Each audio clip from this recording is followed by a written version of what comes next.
Okay. Psychology goes back 2,500 years. In fact, we go back right to the beginning of the Western or Eastern intellectual tradition. What we really see is psychology. And it wasn't called psychology then. In the Greek world, it was called philosophy. But the issues they were dealing with are issues to do with how does the mind work.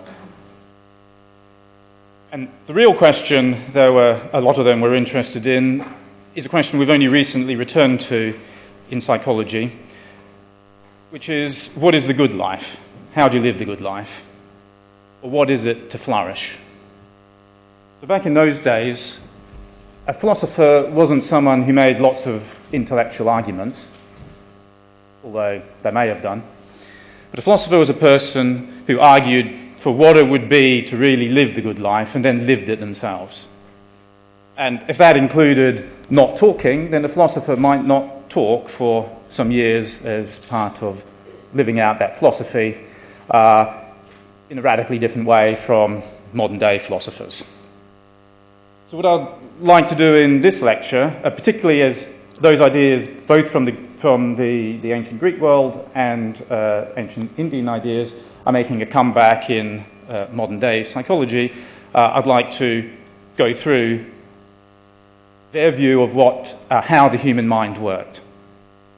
And especially in the Indian or Buddhist case, strip it of religious or cosmological or metaphysical type ideas and just focus on the psychology. So the question is, by what principles should we live in order to flourish? And one answer that goes back at least 2,500 years, and no doubt before, is, well, we want to get as much pleasure as possible. That does seem, and continues to seem to a lot of people, at least part of the answer, because surely the good life does include having a lot of pleasure. But getting pleasure doesn't seem to be all of the story, or even an important part of the story. If you consider the following thought experiment, let's say you were told that you or someone could be put in a vat, pumped full of opiates, essentially unconscious but feeling really good, and these were maybe, you just increased the dose, and as you habituated to it, they found opiates that just carried on working, and that was your life from beginning to end, and then you died. Now, would that be the good life? Is that the life you want to have? Actually, some of you seem to be agreeing with that. But let us just say, for the sake of argument anyway, that you thought that isn't the life you want to live, that isn't the good life, so then the good life can't just be about getting pleasure. So then what is it? So to get us going, what I'd like you to do is to think about a time, say in the last week, so that it's still fresh in your memory and you can relive the moments of it fairly accurately now. Think about a time you got something that you wanted. You've been looking forward to it. Think about the promise of what getting that thing, event, or whatever, that promise that seemed to be in your mind about what you would experience when it happened. And then think about what happened when you actually got it. So if you're looking forward to eating a muffin, looking forward to it all day, then you got the muffin. How long did the pleasure last? And what were you actually thinking about during even the moments of the most intense pleasure of muffin eating? Were you already thinking about what would I do next? Or this would be even better if only, and so on. So let me just give you 30 seconds or so to consider that in a very concrete example in your own life within the last week.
Okay, well, this is a sort of reflection I've tried myself, and what I often find is that the promise of whatever it is presented to me is sort of exaggerated, or the promise is broken, as it were, when the event, the muffin or whatever, actually happens. Of course, there is pleasure in getting what you want, but the delight in it seems to be extinguished almost as soon as it's obtained. And often there's the thought about what will happen next. I'm still not quite satisfied.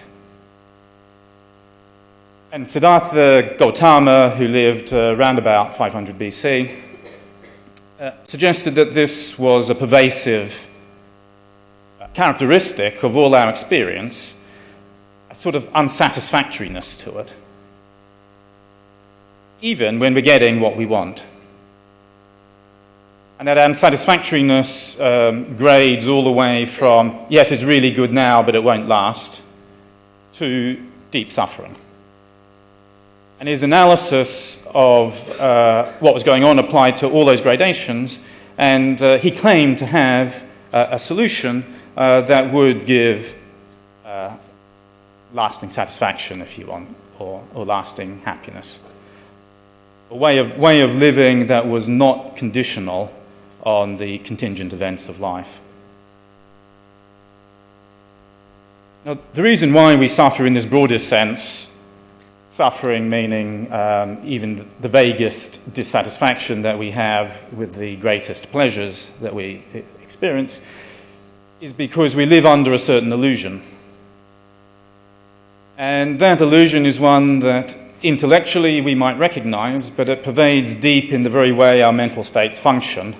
And to get over the illusion, you need to change not just your intellectual beliefs, but more directly the way you experience the world.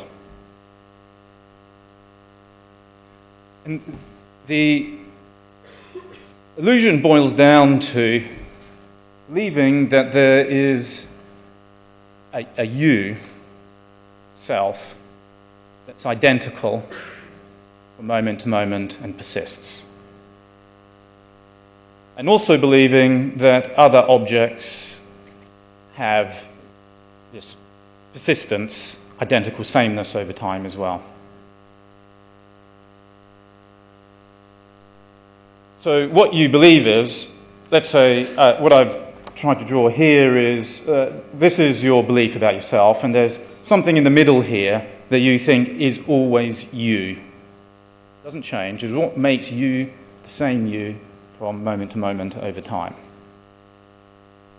Now there's a broader set of things that you might identify with and count as part of yourself, but maybe you're willing to think it gradually change and changeable beliefs, maybe some sort of feelings, personality characteristics, and so on, that come under the sphere of being mine, or part of me.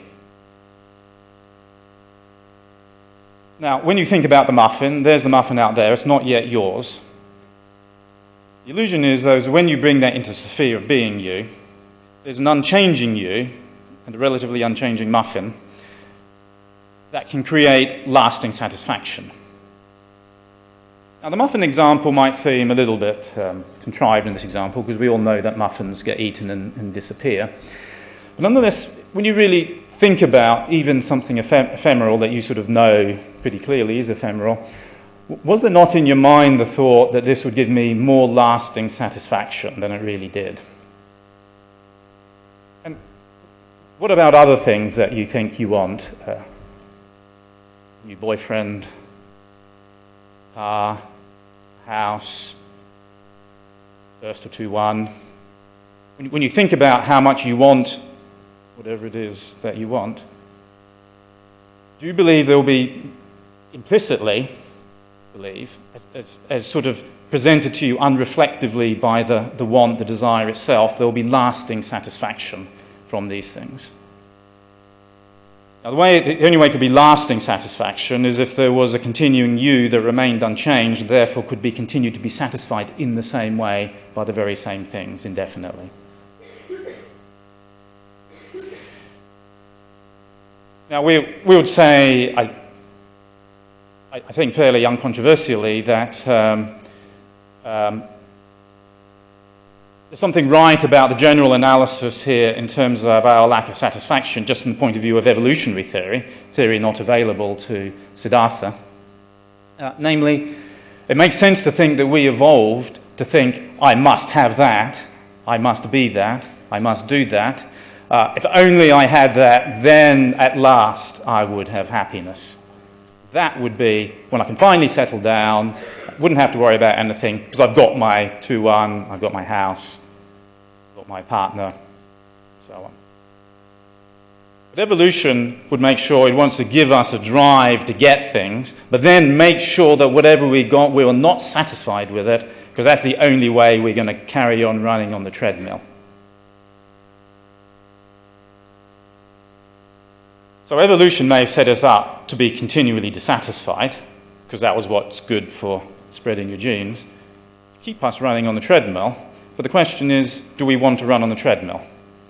Can we step out of the evolutionary game that's been given to us and play a different game? So Gautama's analysis was to do with a sense of self. So let's consider that, which was probably a theory distinctive to him, because it was used to differentiate his position at the time from the other Indian positions, which tended to postulate an enduring self, that by virtue of which you would have enduring happiness. And I think he's also right to say that it's maybe evolutionarily given, at least as our starting point for our psychology, not to say it's unchangeable. He's also right to say that we do have this notion of our self being the same self over time. Probably you'd like to think, and you do think, there is a you that is the same you from moment to moment.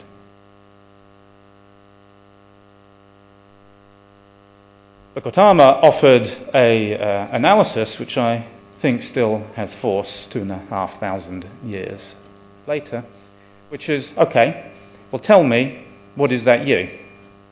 Maybe you think it's your physical form, your body. And even back in those days, he took it as self-evident that the body was constantly changing. And we can say more than that now. We could say the aspect of the body that you'd probably identify with yourself would be the brain. But brain cells are constantly dying. Synapses are constantly forming. The brain is constantly changing. There's nothing about the brain that has to be the same from day to day and on through time. You say, well, no, there's some feeling I have which is sort of me. Maybe if you're a happy sort of person, you say, there's this positive feeling I can always get in contact with. That's me. Or maybe if you're a bit more pessimistic, it's a negative feeling. Or maybe it's a neutral feeling. You say this neutral background feeling is always there. That's me. So Siddhartha said, okay, pay close attention to your feelings. Notice that they come and they go. There is no feeling that is always there. Whatever feelings you have, they're contingent on what happens, and they change. Same for perceptions. Anything you perceive is not constant, it comes and it goes. You say, okay, my volitions, my will, there's a will that's me. It's my decisions that I make, and my decisions sort of express myself, reflect myself, morally determine myself, and so on. And Siddhartha just gives the same analysis. You think it's your intentions or your desires, but notice, they come and they go as well. They always change. And what you decide depends on the circumstances. So, well, what about consciousness? I know each of these things sort of comes and goes, but somehow when different input comes in through different senses, it's sort of unified somewhere, I have a conscious experience. Isn't my consciousness me? He says, well, Notice your consciousness is of things. When you see things, you have visual consciousness. When you hear things, you have hearing consciousness, and so on. Your consciousness constantly changes. So no matter where you look, you do not see, you do not become aware of or experience anything you can pin down as identically the same from moment to moment. There is no self.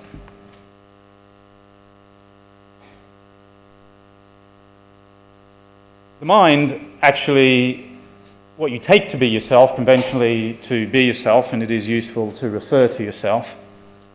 But what it is a dynamic process in which events and external events as well as mental processes trigger other mental states, trigger mental states, trigger mental states. And it's always changing.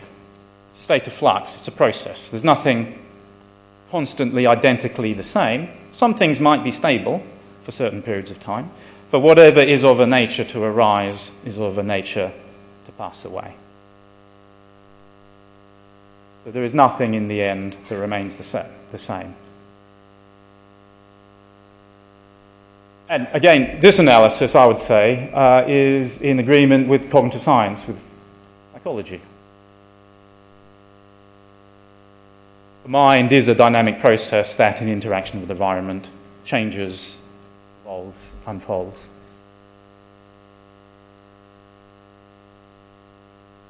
And yet, when you think about how you live your life and you try and look at particular mental states, they somehow presume that there's a persisting you that can be eternally satisfied if only this happened. But it's always, if only this, I'll got that. If only this, then I'll be happy. If only I had that new hat, or partner, or...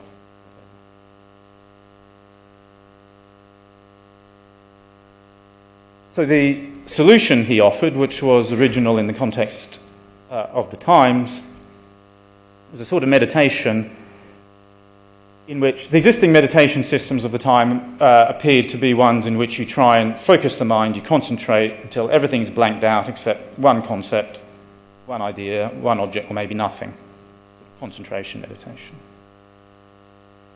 Siddhartha rejected that as ultimately leading to lasting happiness, although he took it on board as a useful tool you can use. But ultimately what you needed was insight, a deep experiential insight into the nature of how mental states trigger other mental states in order to change the very nature of those mental states, because you've produced that insight in yourself over and over and over again. You've seen it happen over and over and over again, constantly. Hours and hours, days and days, until you've transformed the presumptions, the implicit presumptions that the mental states have themselves. So here's an example of that, as I say, dependent origination of mental states from other mental states. Sometimes think about, just sit down quietly and think about the feelings that you have. Are they pleasant, unpleasant, or neutral? There's a pleasant feeling, there's an unpleasant feeling. And think about, where did it come from? So it probably came from maybe the contact of a sense object with senses, with the mind, with the mental objects. That triggered a feeling. Try and isolate the feeling itself, and then see, and then mentally what happens next. Craving. Maybe there was a craving. Maybe there was a feeling, I want this pleasant feeling to be bigger and I want it to last. And it's a craving if it can't really be satisfied. Whatever you got, it could be better. Or under craving, it can be an aversion. I don't want this. What you can practice doing is just feeling the pleasant and unpleasant feelings and experiencing them with equanimity, calmness. Trying to capture the moment they happen and seeing if you can sever the connection between the feeling and the craving.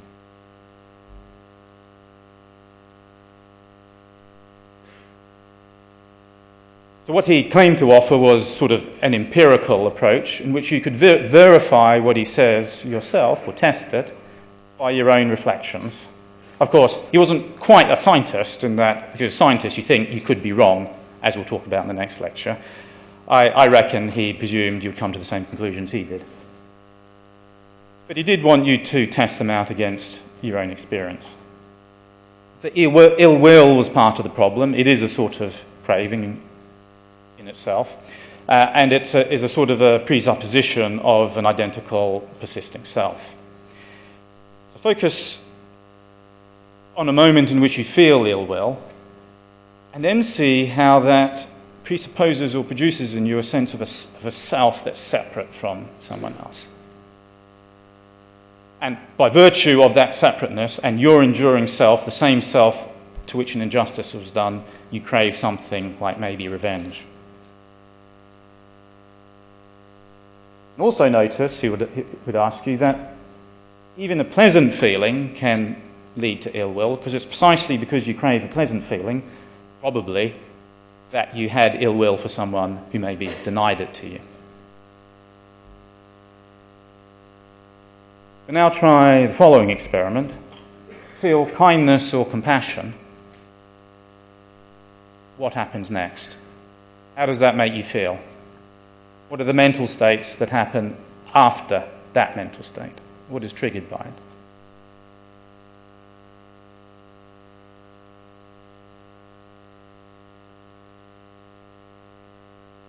Now, the ultimate aim of various practices is to, as he puts it, blow out the fires of attachment and ill will, which are presupposed on and are generated by this presupposition that we are an enduring identical self. But ultimately, it means extinguishing, not just intellectually, but deep within us, in the very way we think and experience, that there is an enduring identical self. So we no longer condition our happiness, what we take to be happiness, on contingent events, because the world is always changing. These pleasant feelings we have always depend on contact with various sense objects or mental objects, which will always change. As long as you condition your happiness on the contingent, you'll always be unsatisfied. Always some degree, even if tiny, or a major degree. Now, when I get this way of looking at it from Stephen Batchelor, what if you, as it were, conditioned, or at least what I take Stephen Batchelor was saying, if you conditioned your happiness or your expectations, or what you wanted, on the very fact of contingency or flux itself? What if you could enjoy life for its very bittersweet transience? So if you think about a flower that blossoms ever so briefly, isn't part of the beauty that it's there and then it's gone? Or think about the happiness that comes from bringing up a child. Isn't part of that very happiness is the child is not a child forever, that they will be an adult, and it's that process that gives you the satisfaction. Not them being a 5-year-old for the rest of their life. So make yourself happy with the very fact of flux. Make yourself indifferent to pleasures and pains, because they are not the source of your satisfaction. And make yourself realize at the deepest level that there is no separate you. Processes that are our mind permeate without barrier the whole world. It's a process, an interconnectedness by which we are all connected together, and condition, as it were, your happiness on that. Because then what you're doing is, although in some sense you're conditioning your happiness and you're flourishing on something, you're conditioning it on something which is always there, namely flux and interconnectedness. And that is why you could call it, or Siddhartha called the final product, nirvana, the unconditioned. So the empirical claim is that this is possible. It is possible to achieve these psychological transformations and experience an intense, lasting happiness and sense of beauty with the world, no matter how it goes, even in the process of death and so on. This book here, by the way, is some interviews with Buddhist masters who describe how it appeared to them when they had various transformative experiences through the process of meditation and also living your life according to the principles that come from changing your mental states in the way suggested. The way it's normally, what's extracted from that, what has been extracted from that, and is all the rage now, is the process by which you do this, which is mindfulness. Mindfulness isn't simply being here now. It's a process by which you observe or become aware with equanimity of your mental states as mental states, of things as things, but particularly as mental states as mental states. In other words, if a mental state has a certain content, like the desire has the content, eat the muffin, it's going to be great. You don't just get carried along with the content, you see it as a mental state that you can have a little bit of distance. You have a bit of distance from it, and you see it as something that you don't just get sucked away into. But you know it's going to come, and you know it's going to go. Now, you can use that mindfulness, which is probably Gautama's, one of his intellectual, as it were, contributions, to help develop intense concentration, as the meditators before him did. They practice intense concentration, which can be useful along this path because, they say, although I haven't experienced it myself yet, you can get an intense joy from this concentrative meditation that lets you know you don't have to have joy from external pleasures. There are other sorts of joys available. You can also use the concentration to try and overcome bad habits in your thinking, as it were. For example, concentrate on compassion, love and kindness, empathic joy, to help you overcome ill will and hatred and negative emotions. But the goal of developing concentrating in that way is not to be able to concentrate for its own sake, but to apply to your insight meditation so that you see the dependent nature of your mental states and how different sorts of mental states lead to other sorts of mental states, so you can test out claims of the mind, see the ephemeral nature of mental states, and thereby, in the end, change their very nature, so they no longer make these presuppositions and the illusion of enduring self is eliminated. So what is the good life that this leads to? Nirvana is a Sanskrit term, eudaimonia is the Greek term for the good life. It will be a life where pleasure and pain exert no special pull. Doesn't mean you don't appreciate them, appreciate both pleasure and pain, but just as something transitory in the moment that you fully accept in the very nature of your being. It will come and it will go. It will be a life without ill will, anger or resentment. A life in which you do feel a general happiness or bliss, guided by kindness, compassion, and equanimity. Not just that you feel those things, but you, in your actions, in the sort of job you do, in the way you behave to others, reflects those characteristics as well. So that's a set of psychological claims and a claim about what the good life is that is provided, at least, I guess, on this reading of Buddhism. So now, but you could ask yourself, okay, that sounds quite good in many ways, but is it really the flourishing that I want? Do I really accept all of the claims here? So what about romantic love or love of one's child, which is a very particular love to a very particular person. So when you do exercise to develop loving kindness and compassion, the aim of those exercises within Buddhism is to universalize it as much as possible, so that it's applied equally, as it were, to all humanity and indeed sentient beings. But do you value particular attachments?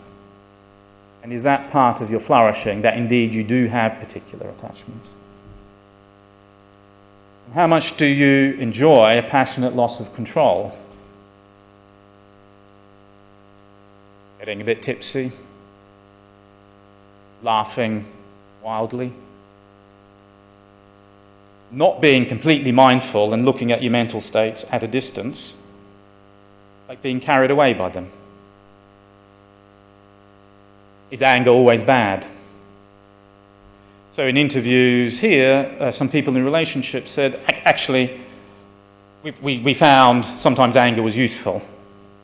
It got things out in the open, it made the other person see this was an important issue, it changed the relationship, and we're now better for it. At least sometimes, obviously not always. But is it right to say we should eliminate anger? And can we eliminate anger anyway if we're feeling positive emotions towards people? Is it possible to have positive emotions without negative emotions? You could also think about the claim that whatever we think about the desirability of the end state, there is a claim that you can achieve that state by various techniques like meditation, and it achieves it for various reasons. So there's a lot of work on mindfulness, but not a lot of it actually controls the processes we already know can confound such research, like general expectations and placebo effects. So I'll just leave you with those questions. None of those are knockdown arguments. I just want to here raise questions. Now, sometime later, maybe 100 years later, there arose in Greece some similar ideas, but they weren't exactly the same. I've sometimes wondered, did they come from India? Maybe along trade routes or through the courts of Central Asian, Middle Eastern kingdoms. But in any case, when they appear in Greece, it has a unique Greek way of being expressed. So Zeno set up what we now call the Stoics, meaning the stoa, meaning sort of a building with columns like this. They were apparently very colourfully painted in those days, and he would give his teachings to people who would sit around him in a stoa like that one. So he had a theory of, started with a theory of emotions. Well, let's start with the theory of emotions anyway, which was first formed in some way probably by Aristotle, and then developed rather fully by Zeno and then the Stoics after him. Stoic theory goes like this. There's an object, and the object forms an impression, fantasia, in your mind, which is both sensory, but also comes with a judgment. So the muffin might present itself as something that would just make you so incredibly happy if you had it.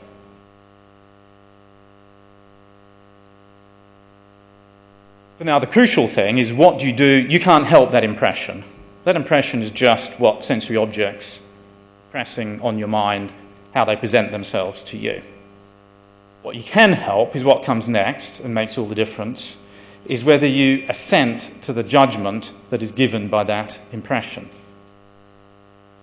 So impression might be, muffins are one of the goods on which flourishing depends. There might be a further impression, an impulse to guide movement that you can assent to or not, that I will eat this good.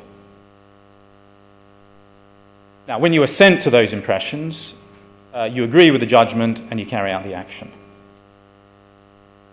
Now, the problem with this is that our impressions can be false, and false in a particular way, like in this way, that they present the muffin as more important to our happiness than it really is. Indeed, when we assent to an impression or a judgment that says some external is really part of the good stuff in life, the stuff that really matters, and we need it or we need to get rid of it. That is what emotions or passions are, passions in particular. And the problem with passions is that they are false. We agree that various things are essential to our flourishing when they are no way essential at all. In fact, our flourishing does not depend on them. But because we think, if only I had this, I would be happy, that's the source of all our misery. Now, Stoic in the sort of the English language now, Stoic with a little s, implies the person is, on the one hand, sort of suppressing emotion. It's really there. That's not what the Stoics are trying to do. The aim was not to suppress emotion. It would be the eradication of the passions. You simply do not have them, much as in the Buddhist case. Furthermore, you're not left as an unemotional person. You'd be full of joy, in fact, much as in the Buddhist claim. As we will come to, the joy isn't based on pleasure, but a joy in your own virtuosity or wisdom. You wouldn't feel fear, but you would be mindful or watchful of threatening events and avoid them. So how do you eliminate the passions? Well, they didn't call them mindfulness. I mean, mindfulness is our translation of the old Indian Pali word sati. But really, they were talking about the same concepts as mindfulness. They said what you should do is be aware, and I didn't say this, I should have said this in the Buddhist case, part of what you're doing in Buddhist mindfulness is you're locating the mental event as being here now. When you're mindful of an event, you're saying, this is how it is now. You're aware of the event as being now. And that's what the Stoics said as well. They said, be aware of the world as it is now. The world as it is now is likely to be not bad. I mean, you might be worried about the exam that's going to happen next month. Desperately worried about it. But now, pay attention to what's happening now. Not a problem now. If you pay attention to every moment as it happens, you might find that all this stuff that worries you and you fear and you're getting angry about, anticipating, that's not relevant to now. That's one tiny moment that's going to happen at a certain time. And if at that moment you're paying attention, it's probably not as bad as you think either, as we'll come to how to deal with those moments. Part of this sort of mental discipline goes with the Stoic belief. They were determinists. They believe the world unfolds according to causal laws. So everything that's happened because of prior causes, including you and your mind. Everything is caused. They also believed that everything is physical, so you're physical, but physical stuff has a dual nature. It's on the one hand sort of solid and physical, but its other nature is it can also have meaning. So the whole universe has meaning and unfolds according to its destiny, and it is, as it were, the whole universe is Zeus or some sort of divine mind that unfolds in a certain way, of which we are a part. Just so, your mind is physical, to go back to the mind-body problem we were talking about, but that has, in the case of humans especially, a dual nature, and the other nature being your capacity to reason, and thereby take a small part in the contribute to or be part of the mind of Zeus. So when you look at the world now, you accept it as it is because it could not have been any other way. So that's part of the Stoic discipline, you say. And parts of that, at least, we can relate to our current beliefs. The world unfolds according to scientific laws. There's a sense in which it could not be otherwise. Accept it. Delight in it as it is. And just accept your part in that destiny. Second thing you need to do is be constantly mindful of impressions. Will you assent or decline? Do they present as something valuable that's actually valuable? And this is now very similar to the Buddhist mindfulness. So you need a higher order awareness of the impression. And then you'd realise the muffin isn't actually one of the important goods. It's just merely food, and it is natural to want to eat it. So you will eat it, Zeus willing, or fate permitting. As always, you plan to do things, Zeus willing, or fate permitting. That way, your intentions always come out, your plans always succeed, because you know in the beginning all sorts of stuff in the world's going to happen and get in your way. You're only doing your best to make it happen. It doesn't happen. That's because the world threw a bunch of obstacles in the way, but that is what worlds and the universe does, and so you just accept that. Epictetus was a slave initially and became a famous Stoic philosopher who taught, in fact, emperors. And slightly different to the Buddhist view, he located the self, as it were, in this ability to assent or decline impressions, both impressions that define movement and how the world appears. That is what you have control over. So consider at all times what you really have control over. I don't have control over what happens in the world, I only have control over the mental impressions I assent to. If I assent to an intention to do something Zeus willing, that's what I have complete control over. If I assent to something happening to me not actually being important, it's just stuff that happens, I have control over that. So he wrote a manual on this that was read by James Stockdale, who was a Vietnamese American pilot. He knew that manual in his mind. He had read it as a student. His plane crashed in Vietnam. He was beaten to within an inch of his life, then in prison for 7 years and tortured. And he said the only way he got out of that, and maybe even grew from that, was he remembered Epictetus and how he taught you to think. And that's what enabled him to grow from the experience of 7 years of incarceration and torture. And then the other way that Stoics ask you to think is to think of, and this is similar to the compassion meditation of Buddhism, the fundamental identity of nature of all humanity. We're all connected. So how can you be angry at another person when really you are to them like a hand is to a foot? You're all part of the same superorganism, as it were, and it's of our nature to work together, and that is what we should be striving for. But given you did all these things and became indifferent to pain and pleasures, and didn't think muffins were so important, what is it that you actually do? Well, you recognise wealth, reputation, how many likes you get on Facebook, and how many friends you have, and so on, as not actually important to your flourishing, but your reputation, praise, blame, wealth, possessions, money, and your health are what are called preferred indifference. It is natural to prefer certain things like good health and good reputation, possessions. It's natural to pursue them, and so that's what you do.